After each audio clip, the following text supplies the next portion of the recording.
છોટાઉદેપુર જિલ્લાના નસવાડીના બરોલીથી હરિપુરા વદેશિયા જવાના રસ્તે લો લેવલ કોઝવે પાણીમાં ગરકાવ થતા રસ્તો બંધ થયો હતો। છોટાઉદેપુર જિલ્લાના નસવાડીના બરોલીથી હરિપુરા વિદેશિયા જવાના રસ્તે લો લેવલ કોઝવે પાણીમાં ગરકાવ થતા રસ્તો થયો બંધ। છોટાઉદેપુર જિલ્લાના નસવાડીના બરોલીથી હરિપુરા વદેશિયા જવાના રસ્તે લો લેવલ કોઝવે પાણીમાં ગરકાવ થતા રસ્તો બંધ થયો હતો। 5 ગામમાં જવાનો રોડ બંધ થતા લોકો હેરાન બન્યા છે। જ્યાં સુધી પાણી ન ઉતરે ત્યાં સુધી હાલાકી।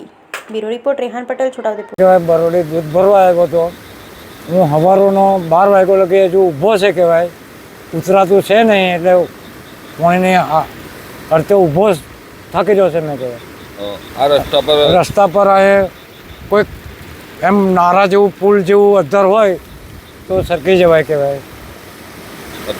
અત્યારે બહુ પરિસ્થિતિ ખરાબ છે કહેવાય। કેટલા કલાકથી ઊભો છો? હું 8 વાગ્યાનો ઊભો છું કહેવાય।